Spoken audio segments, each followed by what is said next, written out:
नमस्कार ओडिशावासी शुभ संध्या आमे नहीं आसु देश विदेश राज्यर 20टी गुरुत्वपूर्ण खबरटी भल लगे वीडियो को लाइक करबे सहित चैनल नुआ थे सब्सक्राइब करी आपनकर जिलार ना लिखिदेवे जहाँफल प्रत्येक दिन आपन जिलार खबर किछि ना किछि अपडेट पाई परिबे। तेबे कोन रही आज संध्यार खबर चलता नजर पकाइबा।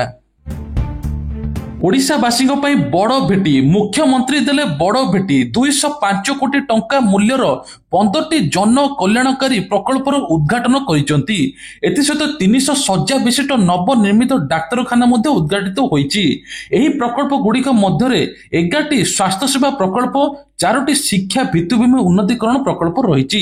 सेपरी कार्यक्रम अवसर राज्य में समस्त केन्द्रपत्र तोलाली एवं बंधाली 41 कोटी 17 लक्ष सहायता प्रदान करिसेंती। आहुरी जिला को राज्य में अग्रणी करने विकसित करने सरकार विभिन्न प्रकार कार्यक्रम करेंगे। रथ यात्रा की व्यापक व्यवस्था सुरुखुरी रथ यात्रा उपरे गुरुत्वपूर्ण एवं सहर पर्याप्त पार्किंग व्यवस्था नहीं आलोचना। तेबे प्रत्येक गली कंदी लगे सीसीटीवी कैमेरा। जून 27 रे विश्व प्रसिद्ध रथयात्रा नहीं डीजी वाईबी खुराना अध्यक्षतार बैठक अनुष्ठित होईची। रथयात्रा सुरक्षा व्यवस्था को व्यापक करने वरिष्ठ पुलिस अधिकारी स्वतंत्र कार्यक्रम करिसेंती। तेबे कहछि प्रत्येक गली कंदी सीसीटीवी कैमेरा लागिबो। ता सहित पुलिस पक्षर समुद्र कूल पेट्रोलिंग अस्थायी पुलिस आउटपोस्ट खोल 24 घंटे हेल्पलाइन नंबर रहिबो। ता सहित कहर सेवायत माने रथ उपरे कम चढ़े मोबाइल नहीं कि सेवायत माने रथ उपरे चढ़ी पारिबे नाही। एबे कहु जे स्क्वाड फोर्स रहिबो एवं एसओजी पुलिस फोर्स जगिबे। 40 प्लाटून फोर्स मुतयन हेबे। प्रबल वर्षा जो आसाम और बिहार में बन्या देखा मिली। प्रभावित अंचल में सेना 500 लोकों को करिलेनी उद्धार। 25 जनकर मृत्यु होईची जहाँफल व्यापक भूस्खलन एवं बन्या सृष्टि होईची। मणिपुर 3 दिन होलानी लगाणी वर्षा जो राज्य राजधानी इम्फाल रे दैनंदिन कार्यक्रम ठप होईची। विमान बंदर गाड़ी चलाचल ठप होईची। 24 घंटे 512 नुआ आक्रांत चिन्हट 5 जन मृत। महामारी कोविड-19 सारा विश्व को पुणी काबू करिछि। जनसाधारण संकट परिस्थिति पकाइबा सहित लक्ष लक्ष जीवन नहीं आगुरी। टीका आसिया पर कोविड धीरे धीरे कमिथिला। पुणी थरे एबे कोरोना देश में व्यापिबार लागिछि। भारत में एहार आक्रांत संख्या खूब जल्दी बढ़िबार लागिछि। प्रतिदिन 400 रु 500 आक्रांत हेउचंती। देश में एबे पाखापाखि 4026 रे पहुंची कोरोना आक्रांत संख्या। 24 घंटा मध्य 5 जनकर मृत्यु घटी। पुणी बढ़िला +3 एडमिशन आवेदन। केउ जिले में केते कॉलेज सीट अच्छी। 2025-26 स्नातक पाठ्यक्रम नाम लेखा अवधि बढ़ाई। +3 नाम लेखा अवधि सरकार वृद्धि करछंती। फल छात्र छात्री माने जून 4 तारिख राति 11:45 जाए फॉर्म दाखल करि परिबे बोली सरकार तरफ कहुଯାଇଛି। परिवहन विभाग ता काम करू, पुलिस आईन श्रृंखला देखू कहीं एमती कहते ट्रक मालिक संघ एवं बस संघ। किसी दिन पूर्व सरकार कहते जे एथर परिविभाग काम पुलिस करिबो। पुलिस गाड़ी मध्य चेकिंग करिबो। किंतु यह द्वारा गाड़ी चालक असुविधार पड़े, पुलिस जुलम बढ़िबो, पुलिस क्षमतार अपव्यवहार करियो बोली किछि ट्रक मालिक संघ कहते। जहा फल एबे कौन हेबो आगु ताहा स्थिति जना पड़िनी। एबे पुलिस बेआईन चालाण काटिबार नजर देखा मिली।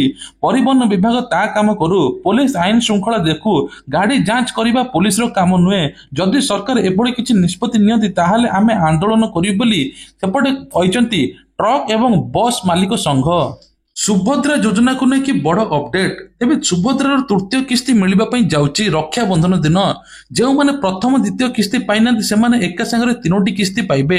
आज उपमुख्यमंत्री प्रभाती परिड़ा कहते संबलपुर आईआईएम कॉलेज स्टूडेंट माने एथर घर घर बुली वेरिफिकेशन करेंगे।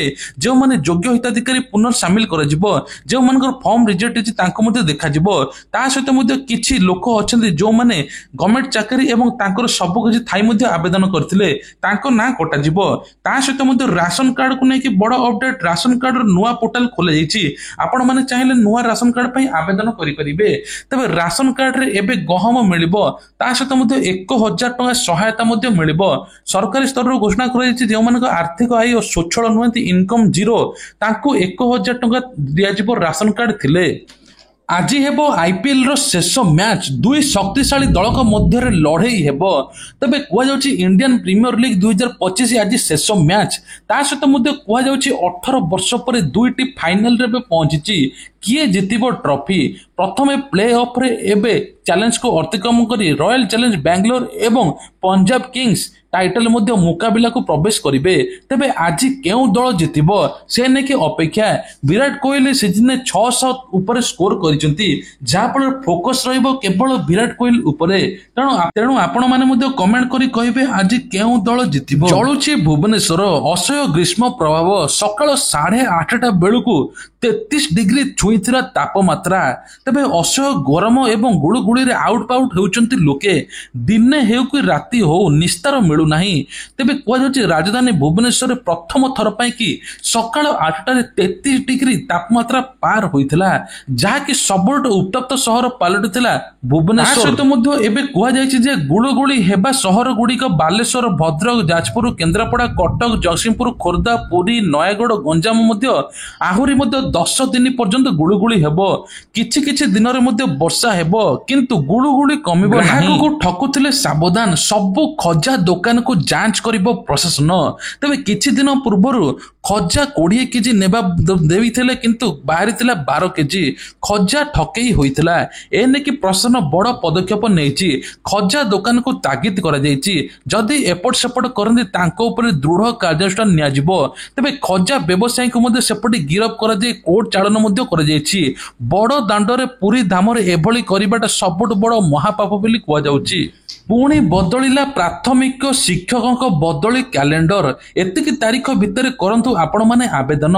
तबे जुलाई 25 सुधा शेष हेबो शिक्षकों बदली। जून 7 बदली आवेदन शेष तारीख। ओसेपा को चिट्ठी लिखिला डीएओ।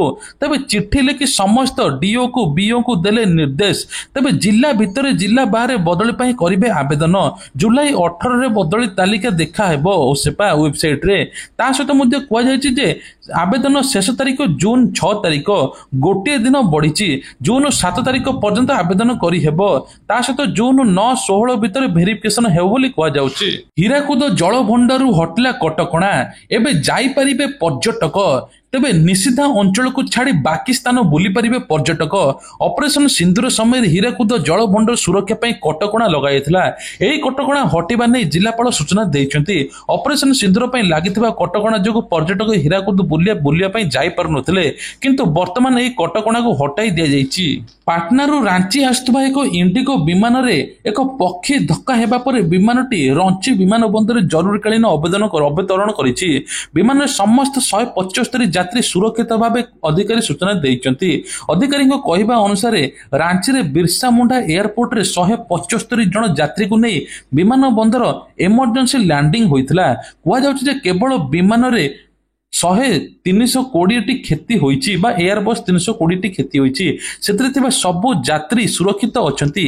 एयरपोर्ट रे डायरेक्टर आरण मर्ज मध्ये कहिछन जे जेतेबेले एही घटना घटितिला 3000 रु 4000 फुट उच्चतारे थिला। राज्य रे अनाथ पिलांको पई सर्वे करिवे राज्य सरकार। बापा किंबा मां को मध्यरु जणे हराइथिया पिलांको भी सर्वे हेबो। सर्वे संक्रांत रे जिल्लापाल को चिट्ठी लिखिछि महिला एवं शिशु कल्याण विभाग। अंगनवाड़ी केन्द्र जरिए सर्वे करने को गाइडलाइन जारी करा जिवो। तेबे एने कि सरकार तरफ बड़ दायित्व घोषणा करा जायछि। 100 जनसंख्या विशिष्ट गाँ को संजोग हेबो पक्का रास्ता। एबे खटियारे आ बुहा हेबेनी रोगी। सबु पीबीडीजी एवं ता गाँ को रास्ता संजोग हेबो योजना करा जायछि। राज्य सरकार प्रस्तुत करुछन्ती एक बड़ प्लान। एबे 100 जनसंख्या विशिष्ट गाँ को हेबो पक्का रास्ता। एने ए गाँ गुड़िकर तालिका प्रस्तुत मध्ये चलीछि। पीएम जनधन योजना 350 किलोमीटर पर्यंत रास्ता निर्माण ने टार्गेट कराइछि। ग्राम्य उन्नयन विभाग समीक्षा पर एकता कहिसेंती मंत्री रवि नायक। से कहिसेंती ब्रिज कम ब्यारेज निर्माण करा जिवो। एहा द्वारा चाषी पानी दिया जाई परिबो। तबे प्रधानमंत्री ग्राम सड़क योजना, मुख्यमंत्री सड़क योजना रे होइतिबा रास्ता पर्यायक्रमे डबल लाइन हेबो। काम खराब हेले विभागीय अधिकारी कॉन्ट्रैक्टर ऊपर आईनगत कार्यानुष्ठान हेबो बोली सरकार कहिसेंती। ରାଜ୍ୟରେ ବର୍ଷା କ୍ଷୟକ୍ଷତିକୁ ନେଇ ସମୀକ୍ଷା କରିଛନ୍ତି ରାଜସ୍ୱ ମନ୍ତ୍ରୀ ସୁରେଶ ପୂଜାରୀ। ବର୍ଷା କ୍ଷୟକ୍ଷତି 3 ଦିନର ରିପୋର୍ଟ ଦେବା ପାଇଁ ମନ୍ତ୍ରୀଙ୍କ ସୂଚନା। ଏନେଇ ବିଭାଗ ତରଫରୁ ମଧ୍ୟ ଜିଲ୍ଲାପାଳମାନଙ୍କୁ ଚିଠି ଜାରି କରାଯାଇଛି। ଅଦିନିଆ ବର୍ଷାରେ ଅନେକ ଜାଗାରେ ବ୍ୟାପକ କ୍ଷୟକ୍ଷତି ହୋଇଛି। ଏନେଇକି 3 ଦିନ ଭିତରେ ରିପୋର୍ଟ ଦାଖଲ କରିବା ପାଇଁ କୁହାଯାଇଛି। ଚାଷୀମାନଙ୍କର କ୍ଷୟକ୍ଷତି ହୋଇଥିଲେ ତାଙ୍କୁ ମଧ୍ୟ ଆର୍ଥିକ ସହାୟତା ଦିଆଯିବ ବୋଲି ମନ୍ତ୍ରୀ କହିଛନ୍ତି। ଭାରତରେ ତିଆରି ହେବ ଇଲେକ୍ଟ୍ରିକ୍ କାର୍, ତେବେ ଏନେଇକି ସରକାରଙ୍କର ବଡ଼ ଘୋଷଣା। କେନ୍ଦ୍ର ଭାରୀ ଶିଳ୍ପ ମନ୍ତ୍ରୀ ଏଚଡି କୁମାରସ୍ୱାମୀ କହିଛନ୍ତି ଯେ ମର୍ସିଡିଜ୍ ବେଞ୍ଚ, ସ୍କୋଡା ଏବଂ ହ୍ୟୁଣ୍ଡାଇ ଏବଂ କିଆ ବିଶ୍ୱସ୍ତରୀୟ ଅଟୋମୋବାଇଲ କମ୍ପାନୀ ଭାରତରେ କାର୍ ତିଆରି ହେବ, ସେ ପୁଣି ବି ଇଲେକ୍ଟ୍ରିକ୍ କାର୍। ଏନେଇକି ଶିଳ୍ପ ସଂସ୍ଥା ମଧ୍ୟରେ ଆଲୋଚନା ସମୟରେ କମ୍ପାନୀଗୁଡ଼ିକ ଆଗ୍ରହୀ ଥିବା ପ୍ରକାଶ କରିଛନ୍ତି। ମନ୍ତ୍ରୀ ଏହି ଯୋଜନା ବିଷୟରେ ବିସ୍ତୃତ ନିର୍ଦ୍ଦେଶାବଳୀ ମଧ୍ୟ ଜାରି କରିଛନ୍ତି। ତେବେ ଯୋଜନା ଗତ ମାର୍ଚ୍ଚ 15 ତାରିଖରେ ମଧ୍ୟ ସୂଚନା ଆସିଥିଲା, ହେଲେ ଏହି ନିର୍ଦ୍ଦେଶାବଳୀ ସୋମବାର ଦିନ ପ୍ରକାଶ ପାଇଛି, ଯାହାଫଳରେ ଏଥର କାର୍ ଗୁଡ଼ିକର ଦାମ ମଧ୍ୟ କିଛି କମିଯିବ ବୋଲି କୁହାଯାଉଛି। ନନ୍ଦାହାଣ୍ଡି ଘଟଣାରେ ଅନୁକମ୍ପା ରାଶି ଘୋଷଣା। ତେବେ ନବରଙ୍ଗପୁର ନନ୍ଦାହାଣ୍ଡିରେ ଶ୍ୱାସରୁଦ୍ଧ ହୋଇ 4 ଜଣ ଶ୍ରମିକଙ୍କ ମୃତ୍ୟୁ। ଏହି ଘଟଣାରେ ମୁଖ୍ୟମନ୍ତ୍ରୀ ମୋହନ ଚରଣ ମାଝୀ ଗଭୀର ଦୁଃଖ ପ୍ରକାଶ କରିବା ସହିତ ଅନୁକମ୍ପା ରାଶି ଘୋଷଣା କରିଛନ୍ତି। ମୃତକଙ୍କ ପରିବାରକୁ 4 ଲକ୍ଷ ଟଙ୍କା ଅନୁକମ୍ପା ରାଶି ଘୋଷଣା କଲେ। ଦୁଃଖ ପ୍ରକାଶ ସହିତ ପରିବାର ବର୍ଗଙ୍କ ସହିତ ସମବେଦନା ଜଣାଇଛନ୍ତି। ନବରଙ୍ଗପୁର ଜିଲ୍ଲା ବ୍ଲକ ଅନ୍ତର୍ଗତ ନନ୍ଦାହାଣ୍ଡି ବ୍ଲକ ଅନ୍ତର୍ଗତ ପଡଲଗୁଡା ଗ୍ରାମରେ ଏକ ଘରୋଇ ନିର୍ମାଣାଧୀନ ପାଇଖାନା କାମ କରୁଥିବା ବେଳେ ପ୍ଲସ୍ ଖସି ହୋଇକି 2 ଜଣ ଗୁରୁତର ହୋଇଥିଲେ। ଏହା ଜାଣିବା ପରେ 2 ଜଣ ସେଠିକି ଯାଇଥିଲେ। ରକ୍ଷା କରିବା ଉଦ୍ଦେଶ୍ୟରେ ସେମାନେ ଯାଇଥିଲେ, ସେମାନେ ମଧ୍ୟ ଖସି ପଡ଼ିଥିଲେ, ଯାହାଫଳରେ 4 ଜଣ ଶ୍ୱାସରୁଦ୍ଧ ହୋଇ ମୃତ୍ୟୁ ହୋଇଥିଲା। ଅଗ୍ନିଶମ ବାହିନୀ ଘଟଣାସ୍ଥଳରେ ପହଞ୍ଚି ତାଙ୍କୁ ଉଦ୍ଧାର କରିଥିଲା ପାଇଖାନା ଟାଙ୍କିରୁ, ଯାହାଫଳରେ ତାଙ୍କ ମୃତ ଶରୀର ଆସିଥିଲା। ଏନେଇକି ସରକାର ତରଫରୁ ବଡ଼ ଘୋଷଣା କରାଯାଇଛି। ଆର୍ଥିକ ସହାୟତା ଦିଆଯିବ 4 ଲକ୍ଷ ଟଙ୍କା। ସାବଧାନ ହୋଇଯାନ୍ତୁ, ଏସବିଆଇ ଆରବିଆଇ ନାଁରେ ଏଥର ନୂତନ ଜ୍ଞାନ କୌଶଳ ଖଟାଉଛନ୍ତି ସାଇବର ଠକେଇ। ଏମିତି ନାଁ କହି ଏସବିଆଇ ରିୱାର୍ଡ ନାମରେ ଭଏସ କଲ୍ କରୁଛନ୍ତି, ଆଉ ଲୋକଙ୍କୁ ମିଥ୍ୟା ପ୍ରତିଶ୍ରୁତି ଦେଇ ତାଙ୍କ ଆକାଉଣ୍ଟ ଡିଟେଲ୍ସ ଦେଇ ହ୍ୟାକ୍ କରୁଛନ୍ତି ଏବଂ ସବୁ ଟଙ୍କା ଉଡେଇ ନେଉଛନ୍ତି। ଲୋକମାନେ ବିଶ୍ୱାସ କରିପାରୁନାହାନ୍ତି ଯେ ଏମାନେ ନକଲି ଠକ, କିନ୍ତୁ ଆରବିଆଇ ରୁ କହୁଛୁ ବା ଏସବିଆଇ ରୁ କହିକି ଏମିତି ଫୋନ ଆସୁଛି। ତେଣୁ ଆପଣଙ୍କୁ ଯଦି ଫୋନ ଆସୁଛି, ଆପଣ ତୁରନ୍ତ 1930 କଲ୍ କରି ଡିଟେଲ୍ସ ଜଣାନ୍ତୁ। ତେବେ ଇଏ ଥିଲା ଆଜିର କିଛିଟା ଗୁରୁତ୍ୱପୂର୍ଣ୍ଣ ଖବର।